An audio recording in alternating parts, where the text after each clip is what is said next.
যে জামানায় যে রাসূল হবে তার উম্মত তো আমাকে দুনিয়া জমিনে পাঠায়। আল্লাহ পাক বলে ও ইব্রাহিম আমি তোকে সে জামানার নবী করব না, তুই বলি মুসলিম উম্মতে মুসলিম মাদের দাদা। আমার আল্লাহ পাক ইব্রাহিম আলাইহিস সালামকে ঘোষণা দেয় এই লোকে আদুরিয়া হযরত ইব্রাহিম আলাইহিস সালাম আল্লাহ পাকের কাছে দোয়া যায় রব্বানা ওয়াবআস ফীহিম রাসূলা, আমার আল্লাহ আমার একজন রাসূলকে পাঠাবে, তাদের মধ্যে থেকে আমার একজনকে পাঠাবে যে তাদের মধ্যে তেলাওয়াত করবে, যে তাদেরকে ইলম দেবে, যে তাদেরকে হিকমত দেবে। আমার আল্লাহ পাকের কাছে দোয়া যায়, আমার আল্লাহ পাক সেই দোয়াকে কবুল করে না। আরেকটু জোরে বলুন না সুবহানাল্লাহ। হযরত ইব্রাহিম আলাইহিস সালাম আল্লাহ পাকের কাছে দোয়া চেয়েছিলেন যে আল্লাহ শেষ জামানায় এমন একজন রাসূলকে পাঠাবেন, এমন একজন হাবিবকে পাঠাবেন যে তাদেরকে জ্ঞান দেবে, ইলম দেবে, হিকমত দেবে। আর হযরত ইব্রাহিম সালামের দোয়ার ফল হলেন আমার রাসূলুল্লাহ। জোরে বলুন না সুবহানাল্লাহ। আমার রাসূল। এবার আমি আপনাদের কাছে একটা প্রশ্ন রাখি, আপনারা বলুন আমার রাসূল নবী হয়েছেন কবে? বলুন, যদি কেউ জেনে থাকে বলুন, বলুন, কেউ যদি জেনে থাকে বলুন। আমার নবী রাসূল হয়েছে, নবী হয়েছেন কবে? নবুয়ত পেয়েছেন কবে? কেউ জানেন? আপনারা ভুল বলুন, ঠিক বলুন, একটু কথা বলুন, বললে ভালো ভালো। আমি বলবো আমরা যে কিতাবে লেখা থাকে, কিতাবে লেখা থাকে তো যে রাসূলুল্লাহ 40 বছর বয়সে নবী হয়েছিলেন। একটু মাইকটা ঠিক করো সেই ভাই। 40 বছর বয়সে তিনি নবী হয়েছিলেন, এটা লেখা ছিল তো, লেখা থাকে তো। কিন্তু আমি যদি বলি এটা ভুল, আপনি স্বীকার করবেন? আমার কথা মানতে হবে না। 6টা সিহাহ, 6টা হাদিসের কিতাব, বুখারী, মুসলিম, তিরমিজি, আবু দাউদ, আর যাওয়ার দরকার নেই, তিরমিজি শরীফ, তিরমিজি শরীফের হাদিস। আল্লাহ রাসূলকে জিজ্ঞাসা করলেন ইয়া রাসূলুল্লাহ আপনি কবে নবী হয়েছেন? আপনার যে নবী হওয়াটা আল্লাহ কবে ঘোষণা করেছেন? আল্লাহ রাসূল বললেন যে যখন হযরত আদম আলাইহিস সালাম যখন তার দেশে এবং তার রূহের মধ্যে ছিল তখনই আল্লাহ আমাকে নবী হিসেবে ঘোষণা করে দিয়েছিলেন। জোরে বলুন সুবহানাল্লাহ। আল্লাহ নবী তিনি 40 বছর বয়সে নবী হননি, তিনি নবী হয়েছেন তখন। সেই সময় থেকে নিয়ে তারপরে যত নবীকে আল্লাহ দুনিয়ার জমিনে পাঠিয়েছিলেন সকলকে সংবাদটা পৌঁছে দিয়েছিলেন যে তুমি তোমার কওমের কাছে জানিয়ে দাও, তুমি তোমার কওমকে, তোমার জাতির কাছে জানিয়ে দাও শেষ জামানায় এমন একজন নবী আসবেন, এমন একজন রাসূল আসবেন যিনি হবেন আখিরি জামানার নবী। কথা বুঝতে পারছেন? এটা সমস্ত নবী তার উম্মতির কাছে জানিয়ে দিয়েছিলেন। আমার হযরত আদম আলাইহিস সালাম তার কওমের কাছে জানিয়ে দিলেন, তার উম্মতিদের কাছে জানিয়ে দিলেন। আমার হযরত ইব্রাহিম আলাইহিস সালাম তার কওমের কাছে জানিয়ে দিলেন এমন একজন নবী আসবে, এমন একজন রাসূল আসবে শেষ জামানায়, তিনি হবেন আখিরি জামানার নবী। এমন করে ঘোষণা দিলেন হযরত ইউসুফ আলাইহিস সালাম ঘোষণা দিলেন, এমন করে মুসা নবী এসে ঘোষণা দিলেন, এমন করে শেষ নবী আগে হযরত ঈসা নবী যখন দুনিয়ায় ছিলেন তখন তার কওমকে জানিয়ে দিতেন আমার পরে আবার একজন নবী আসবে যার নাম হবে আহমদ। প্রত্যেক নবী তার কওমের কাছে জানিয়ে গেছিলেন।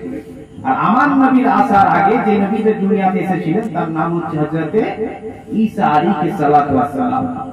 তিনি দুনিয়ার জমিনে এসেছিলেন, আসার পরে তার কওমকে জানিয়ে দিয়ে গেলেন হে আমার কওম, হে আমার সম্প্রদায়, তোমরা ভালো করে শুনে রাখো শেষ জামানায় এমন একজন নবী আসবেন, এমন একজন রাসূল আসবেন যিনি হবেন আখিরি জামানার নবী এবং তার নাম হবে আহমদ। জোরে বলুন না সুবহানাল্লাহ।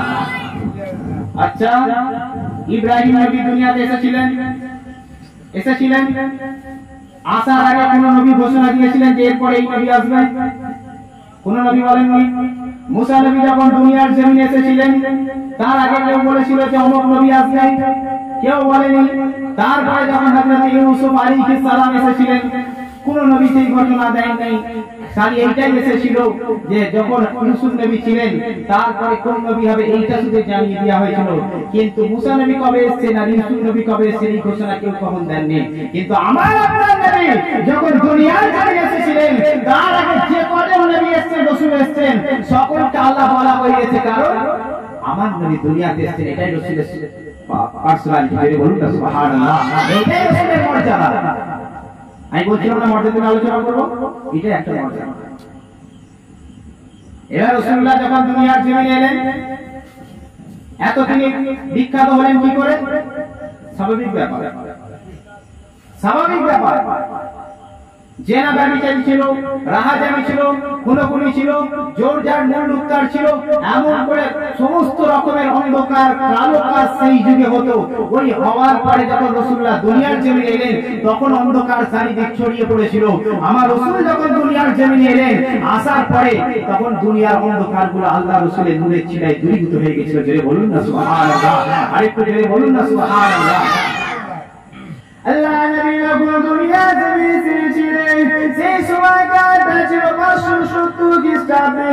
আল্লাহ নবী যখন দুনিয়া জমিনে এসেছিলেন তার আগে কম বেশি 500 বছর হবে। আইয়ামে জাহিলিয়াতের যুগ বলা হয়, অন্ধকারের যুগ বলা হয়, কালো যুগ বলা হয়। সেই যুগের মধ্যে রাহাজানি কোনো করেছিল। ওই যুগের মধ্যে আল্লাহ জানিয়েছে সমস্ত রকম কুকীর্তি চলত। ওই সময় বারাকায় নামটা পৃথিবীর জমিনে আসে, পৃথিবীর জমিনে আসার পরে আমার রাসূলুল্লাহ নূরে ছিটায়, রাসূলুল্লাহ নূরে ছিটায় দুনিয়ার জমিন থেকে অন্ধকার দূরীভূত হয়। রাসূলুল্লাহ এলে অন্ধকার দূরীভূত হতে লাগলো। তাই এখানে বলছেন মুআল্লিফে জামরা আজ থেকে প্রায় ১৫০০ বছর আগে ইংরেজি 570 কিংবা 71 খ্রিস্টাব্দে 20 এপ্রিল চাঁদের মাস রবিউল আউয়ালের 12 তারিখে চাঁদটা যখন সর্বাস্তমিত গেছে, দিনের আলোর আভা ধীরে ধীরে ফুটে উঠছে। এমন এক সন্ধিক্ষণে জনাবে আব্দুল্লাহ ওয়াইস এবং মা আমিনা গর্ভ থেকে জন্ম নিলেন একজন শিশু। ওই শিশুর জন্মের বর্ণনায় মুআল্লিফে জামরা বয়ান দিলেন, ঐতিহাসিকগণ বললেন যেমন কি पैदाइश हुई यौवान किस्सा के 14 गुण गए की करे आज से फारस बुझ गई और वही कोई गुण खुश हो गया। কি বললেন? তারা বললেন যে রাসূলুল্লাহ ওই শিশুর জন্মের প্রাক মুহূর্তে রোম সাম্রাজ্যের ঐতিহ্যশালী প্রাসাদের 14টি মিনার ধরে লুটিয়ে পড়েছিল। শুধু তাই নয়, আমার রাসূলুল্লাহর আগমনের কারণে পারস্যের বুকে অগ্নি পূজকদের সেই অগ্নি যেটা হাজার হাজার বছর ধরে প্রচলিত ছিল, আমার আপনার আকায় নামদারের কারণে ওই আগুনটি ধপ করে বেরিয়েছিল। জোরে বলুন না সুবহানাল্লাহ, আরেকটু জোরে বলুন না সুবহানাল্লাহ। একটু ভূগোলের ব্যাপারটা বলি, আমাদেরকে ভূগোল খুব জানতে হয়েছে। তখনকার যুগে দুটো দেশ শক্তি ছিল। এখন যেমন আমেরিকা, চীন, যে যতই পাকামা করবে এই দুটো দেশের সাথে কেউ লাগবে কেউ রাখতে যাবে না। তৎকালীন সময় দুই মেরু শক্তি ছিল, একটা হচ্ছে রোমক শক্তি আর একটা হচ্ছে পারস্য শক্তি। এই দুটো শক্তির সাথে কেউ রাখতো না। কিন্তু আমার রাসূল যখন দুনিয়ার জমিনে এলেন আসার পরে ওই 14টি মিনার রোমানদের কি ছিল বিখ্যাত? তাদের আকাশচুম্বী বাড়ি থাকতো, আকাশচুম্বী বাড়ি, বড় বড় বাড়ি। আর যেতে তোরাগুলো দেখতেন কলকাতায় গেলে দেখতে পাবেন হাইফাই বাড়ি, বড় বড় লম্বা লম্বা আকাশচুম্বী বাড়ি। কিন্তু ওই বাড়ি রোমক সাম্রাজ্য তখন করেছিল, ওইটা তাদের গর্ব, তারা অহংকার করতো, গর্ব করতো, এইটাই আমাদের বাড়ি, এইটাই নিয়ে তারা গর্ব করতো। কিন্তু রাসূলুল্লাহ আসার পরে 14টি মিনার ধরে লুটিয়ে পড়েছিল। শুধু তাই নয়, পারস্য সাম্রাজ্যের একটা বিশাল জায়গা পড়েছিল, বিশাল বড় এরিয়া। ওই এরিয়া ঘোরার পরে ওরা একটা আগুন জ্বালিয়েছিল। ওই আগুনটাই হচ্ছে ওদের উপাস্য। কোনো মতে ওই আগুনটাকে তারা নিভাতে দিত না। তারা তেল জ্বালানি সমস্ত কিছু সবসময় রাখতো আর আগুনটাকে দাউ দাউ করে জ্বালাতো, কখনো নিভায়নি। হাজার হাজার বছর ধরে আগুনটা জ্বলে আসছিল। কিন্তু আমার রাসূলের আগমনের কারণে ওই আগুনটা ধাপ করে নিভে গিয়েছিল। যদি বলুন না সুবহানাল্লাহ, একটা মিরাকেল ঘটনা ঘটে গিয়েছিল সেই সময়। আমার রাসূলুল্লাহ দুনিয়ার জমিনে এলে আসার পর থেকে তারপর থেকে আস্তে আস্তে দুটো পিরিয়ড মানে জানবেন। একটা হচ্ছে রাসূলের আসার পর থেকে নিয়ে 570 খ্রিস্টাব্দে 570 খ্রিস্টাব্দে থেকে নিয়ে 610 40 বছর একটা জীবন। 40 বছরের পর থেকে 23 বছর একটা জীবন, টোটাল 63 বছর বেঁচেছিলেন। মনে রাখবেন কত বছর বেঁচেছিলেন? 63 বছর বেঁচেছিলেন। 570 খ্রিস্টাব্দে জন্মগ্রহণ করে 632 ইন্তেকাল করেন। কথা বুঝতে পারছেন? দুটো পাঠ করবেন যদি রাসূলুল্লাহর জীবনী জানতে চান। 40 বছর একটা আর 23 বছর একটা। 40 বছর পর্যন্ত তিনি শুধু ছিলেন মুহাম্মদ। কথা বুঝতে পারছেন? তিনি শুধু ছিলেন মুহাম্মদ। ওই শুধু মুহাম্মদ ছিলেন। তিনি আরবের বুকে মক্কা শহরে তিনি জন্ম হয়ে যাওয়ার পরে হালিমাতুস সাদিয়া তাকে নিয়ে যাওয়ার পরে তাকে লালন করেন, পালন করেন, তাকে শিক্ষা দেন, আরবি শিক্ষা দেন। আরবি শিক্ষা দেওয়ার পরে যখন অনেক ঘটনা ঘটে, আমি সংক্ষিপ্তভাবে বলে যাচ্ছি কারণ আমি ওই দিকে আলোচনা করব। তো হযরত হালিমাতুস সাদিয়া পরে মা আমিনার ঘরে তখন ফিরিয়ে দেন। তখন ওই আরবের দ্বিতীয়টা ছিল তখন হাইফাই ব্যাপার ছিল, সেই কারণে দুধ মাতা হযরত হালিমাতুস সাদিয়া তাকে নিয়ে গিয়েছিলেন। তো রাসূল যখন আস্তে আস্তে বড় হলেন, মক্কার জমিনে দেখেন যে মক্কার জমিনে পূজা হচ্ছে, লাত মানত উজ্জা সবাই আছে, তাদের পূজা চলছে, পুজো জোর জার মুনাফিকার নারীকে নির্মমভাবে অত্যাচার করাচ্ছে, হ্যান ত্যান এটা ওটা সমস্ত কিছু কথা করা হচ্ছে। এমনকি গোলামদের সাথে কেমন ব্যবহার করছে জানেন? আজকে সবার ঘরে মুরগি হাঁস আছে তো, হ্যাঁ, আপনি যদি মুরগিটাকে নিয়ে যা ইচ্ছা তাই করে ছিঁড়ে ফেলেন, যা ইচ্ছা তাই করেন, আপনার কোন নিয়মের আন্ডারে যাবেন কি? ইন্ডিয়ান কোন প্রশাসন আপনার ঘরে আসবে? কেউ আসবে? একটু হাঁহো দেন, তাকবীর দেন, নারে তাকবীর, নারে তাকবীর, নারে তাকবীর। বিশ্ব নবী দিবস, বিশ্ব নবী দিবস জিন্দাবাদ, বিশ্ব নবী দিবস, নারে তাকবীর। একটা কথা, তো রাসূল যখন দুনিয়ার জমিনে এলেন, আসার পরে দেখতেন এমন অবস্থা, রাসূল তখন ছোট অবস্থা থেকে তিনি প্রশ্ন করতে আরম্ভ করেন, এরা কেন পুজো করছে? নিজেই তৈরি করছে, নিজেই পুজো করছে, তারপরে এই সব গোলামদের কাছে এরকম অত্যাচার করা হচ্ছে কেন? নারীকে কেন এরকম ব্যবহার করা হচ্ছে? পুজো দেওয়া হচ্ছে কেন? এইভাবে তার প্রশ্ন উঠতে থাকে। তাকে তার চাচা আবু জেহেল, আবু লাহাব, উতবা, শাইবা, এরা আবু সুফিয়ান থেকে আরম্ভ করে এরা রাসূলুল্লাহকে, তখন তিনি রাসূলুল্লাহ হন নাই, তখন তিনি মুহাম্মদ, তখন তিনি মুহাম্মদ শুধু ছিলেন। বলছে আবু তালেবকে বলে তোমার ভাতিজাকে চুপ করতে বলো, তার যা কিছু লাগবে আমরা সব দেব। যা কিছু বলে কি দেব বলেছিল জানেন? পৃথিবীর বুকে সবচেয়ে সুন্দরী মহিলা তাকে দেওয়া হবে, সে যত সম্পদ চায় তাকে সেই সম্পদ দেওয়া হবে। এইগুলো তাকে বলেছিল রাসূলুল্লাহকে। রাসূলুল্লাহ বললেন আমার চাচারা যদি আমার দুটো হাতে এক হাতে চাঁদ আর এক হাতে সূর্য এনে দেয়, আমি তবু এই কথা বলতে কিছু হব না। চলে বলুন না সুবহানাল্লাহ। একটু মাইকটা ঠিক করলে ভালো, আওয়াজটা খারাপ হয়ে যাচ্ছে। দোসর আল্লাহুম্মা সাল্লি আলা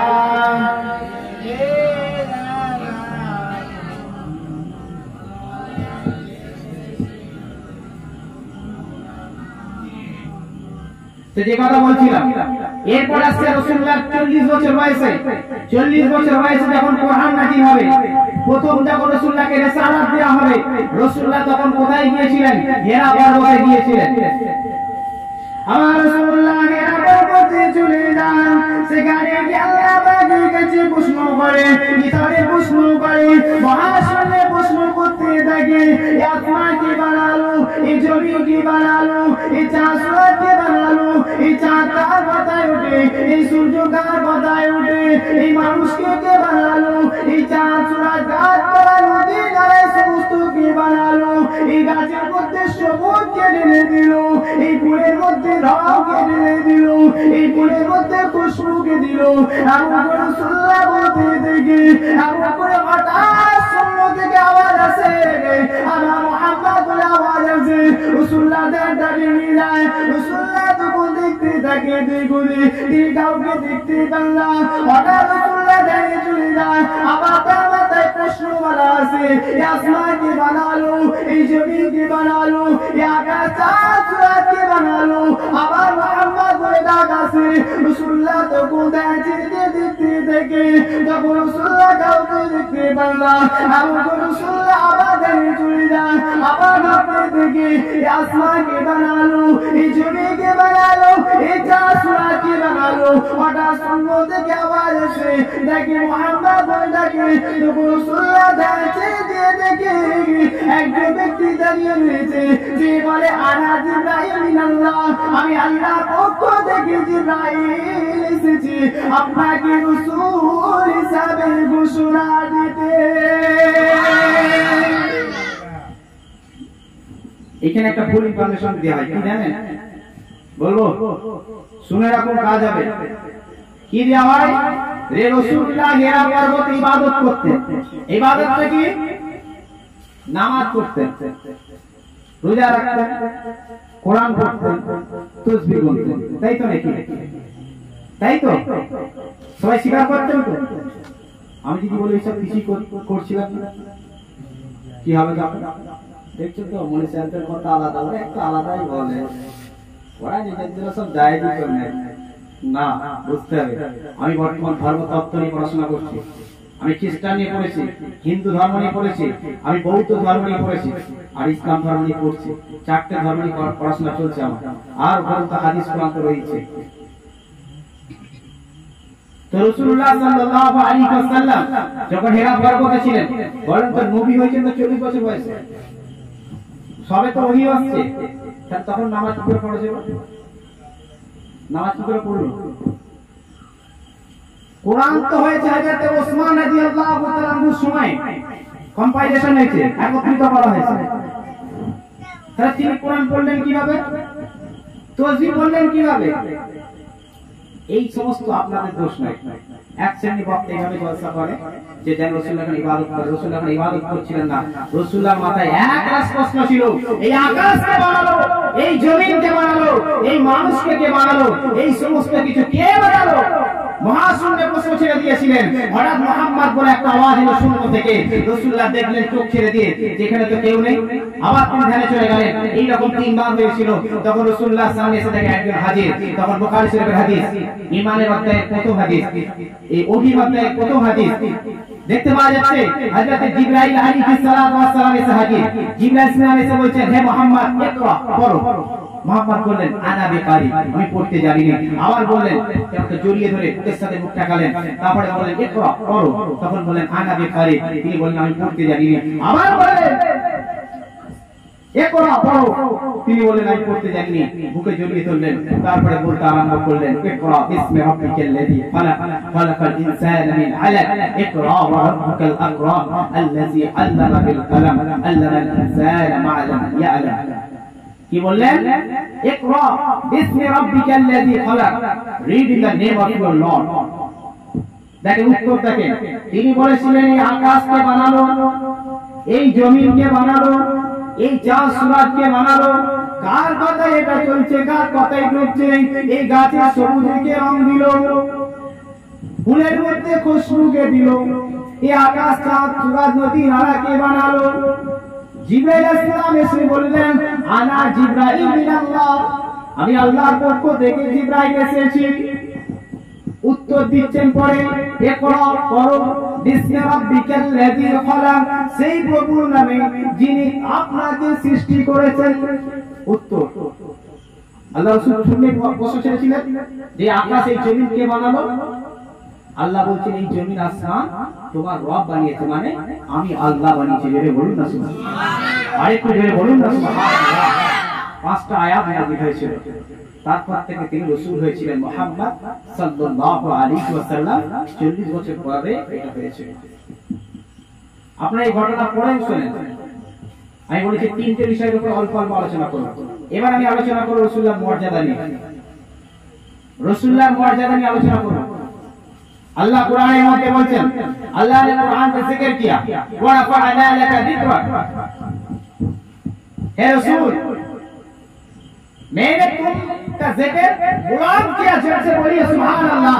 अल्लाह बोले तुम्हार মর্যাদা তোমার সম্মান আমি আকাশ চুম্বি করেছি, জোরে বলুন না সুবহানাল্লাহ। আকাশ চুম্বি করেছে। এখানে ঐতিহাসিকগণ এবং তাফসীরকাররা ব্যাখ্যা করেছেন যে এখানে আল্লাহর পরই হচ্ছে রাসূলের মর্যাদা, জোরে বলুন না সুবহানাল্লাহ। কি করে মর্যাদা হয়েছে বলি, মর্যাদা কেমন? আযান দিচ্ছেন আপনি, আল্লাহু আকবার আল্লাহু আকবার আল্লাহু আকবার আল্লাহু আকবার আশহাদু আল লা ইলাহা ইল্লাল্লাহ আশহাদু আল লা ইলাহা ইল্লাল্লাহ আশহাদু আন্না মুহাম্মাদার রাসূলুল্লাহ আশহাদু আন্না মুহাম্মাদার রাসূলুল্লাহ। এই দুটো বাদ দিয়ে যদি আপনি আযান দেন, আযান হবে? একটু জোরে বলো। আযান তো দিচ্ছেন, তাহলে রাসূলের নাম যদি না বলে আযান না হয়, তাহলে রাসূলের এই পাওয়ার, এই ক্ষমতা, এই মর্যাদা কে দিয়েছে? আল্লাহ দিয়েছে। শুধু তাই নয়, লা ইলাহা ইল্লাল্লাহ মুহাম্মাদুর রাসূলুল্লাহ সাল্লাল্লাহু আলাইহি ওয়াসাল্লাম, কেউ যদি বলে লা ইলাহা ইল্লাল্লাহ এর পরে কোনো মতেই আমি বলবো না, তার ঈমান হবে, থাকবে, সে কি ঈমানদার হবে? এই মর্যাদা কে দিয়েছে? কোরআনে কি বলছে? ওয়া ফাআনা লাকা যিকরাক, मैंने तुमका जिक्र बुलंद किया। আল্লাহ বলেছে কেমন বুলন্দ করেছে? আল্লাহ পরিবেশন দিয়েছে নবী পাক। এজন্য লা ইলাহা ইল্লাল্লাহ মুহাম্মাদুর রাসূলুল্লাহ যতক্ষণ এই সেন্টেন্সটা বলবে ততক্ষণ পর্যন্ত ঈমানদার হতে পারবে না। এরপরে বলি তার মর্যাদার কথা আরেকটা। হযরত ইব্রাহিম আলাইহিস সালাতু ওয়াস সালামকে উপাধি দেওয়া হয়েছিল খলিলুল্লাহ। খলিল মানে হচ্ছে বন্ধু, খলিল মানে হচ্ছে বন্ধু। আর আমার নবীকে উপাধি দেওয়া হয়েছিল হাবিবুল্লাহ। হাবিব মানেও বন্ধু, হাবিব মানেও বন্ধু। What is the difference between Habib and Khalil? Habib এবং খলিলের মধ্যে তফাৎ কি? দুটোই কিন্তু সমার্থবোধক শব্দ, দুটোর অর্থ কিন্তু এক। কথা বুঝতে পারছেন? খলিল মানেও বন্ধু, হাবিব মানেও বন্ধু, তফাৎটা কোথায়? আল্লাহ পাকের নবী হযরত ইব্রাহিম আলাইহিস সালাতু ওয়াস সালাম উপাধি দেওয়া হয়েছিল খলিলুল্লাহ, উপাধি দেওয়া হয়েছিল। খলিল মানে হচ্ছে বন্ধু। খলিল বাবা থাকে আল্লাহ যেটা পছন্দ করে, যে কাজ করলে আল্লাহ খুশি হয়, আল্লাহ পাক যে কাজটা করতে পারে, সেই কাজটা যে করে সেগুলো খলিল। হযরত ইব্রাহিম আলাইহিস সালামকে খলিলুল্লাহ বলা হয়। আল্লাহ যেটা করলে খুশি হবে, আল্লাহ যেটা করতে বলছে সেই কাজ যে করে সে হলো খলিলুল্লাহ। জোরে বলুন না সুবহানাল্লাহ। আর আমার আপনার হাবিব কি বলেছে? আমার আপনার হাবিব যেটা পছন্দ করেন আল্লাহ সেটা করেন। জোরে বলুন না সুবহানাল্লাহ। দুটোই কিন্তু বন্ধু, দুটোই বন্ধু। এই বন্ধু তাকে খুশি করার জন্য কাজ করে, আর এই বন্ধুকে খুশি করার জন্য কাজ করে, মানে আল্লাহ মুহাম্মদ সাল্লাল্লাহু আলাইহি ওয়াসাল্লামকে খুশি করার জন্য কাজ করে। জোরে বলুন না সুবহানাল্লাহ। এই মর্যাদা কে দিয়েছে? আল্লাহ দিয়েছে। আল্লাহ এই কোরআনে जिक्र किया ওয়া রাফা'না লাকা যিকরাক, मैंने तुम्हें जिक्र को बुलंद किया। হযরত ইউসুফ আলাইহিস সালাতু ওয়াস সালাম কে চেনেন তো? মিশরের অধিবাসী ছিলেন। তার নবীদের মধ্যে সবচেয়ে সৌন্দর্য এবং রূপ ছিল হযরত ইউসুফ আলাইহিস সালাতু ওয়াস সালাম। আর আল্লাহ পাক প্রত্যেক নবীকে এক একটা গুণে গুণান্বিত করেছিলেন। এক একটা গুণ ছিল সবার মধ্যে, সবার মধ্যে এক একটা গুণ ছিল। হযরত ইউসুফ আলাইহিস সালাতু ওয়াস সালামের মধ্যে একটা সৌন্দর্য, তার একটা রূপ, এটা তার গুণ। জেনানে মিশরের মহিলারা যখন হযরত ইব্রাহিম হযরত ইউসুফ আলাইহিস সালাতু ওয়াস সালামকে যখন দেখলেন, দেখার পরে তারা হাত ছেড়ে ফেলেছে। এই ঘটনা জানেন তো? জানেন না আপনারা? আপনারা জানেন তো? হাত কেটে ফেলেছিল। আর আমার রাসূলকে যদি তারা দেখতো, তারা তো গলাটাই কেটে ফেলতো। জোরে বলুন না সুবহানাল্লাহ। আল্লাহ আমার রাসূলের মর্যাদা আল্লাহ আকাশচুম্বী করে দিয়েছিলেন। শুধু তাই নয়, আল্লাহ পাক প্রত্যেক নবীকে সহিবা কিতাব দিয়েছিলেন। আল্লাহ পাক মধ্যে নবীকে একটা করে কিতাব দিয়েছে, একটা করে বিধান দিয়েছে। আল্লাহ পাক এমন করে দাউদ নবীকে জব্বুর কিতাব দিয়েছে, হযরত মুসা নবীকে তাওরাত দিয়েছে, হযরত ঈসা নবীকে ইনজিল দিয়েছে। এমন করে আল্লাহ পাক প্রত্যেক নবীকে একটা করে কিতাব দিয়েছে। কম বেশি 104টা সহিফা কিতাব হবে, সেই কিতাবগুলো নবীদের উপরে নাযিল করেছে। প্রত্যেক নবীকে একটা করে কিতাব দেওয়ার পরে তাতে আল্লাহ বিধান দিয়েছে। পুরো কিতাবের মধ্যে পরে কি হবে তারপরে কি আসবে এই সমস্ত ঘটনা ছিল না, কিন্তু তখনকার যুগে কেমন চলতে হবে সেই ঘটনা শুধু ছিল। কিন্তু আল্লাহ আমার নবীর উপরে যে কিতাব দিয়েছে সেই কিতাবটার নাম আল কোরআন। ওই কোরআনের মধ্যে আল্লাহ সমস্ত কিতাবে ঘটনাকে দিয়েছিলেন। বলুন না সুবহানাল্লাহ, আরেকটু জোরে বলুন না সুবহানাল্লাহ। আল্লাহুম্মা সাল্লি আলা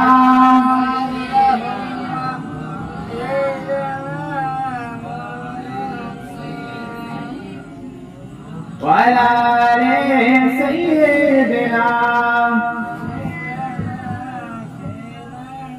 ونبي يوم الرحمة لقد قال وعلى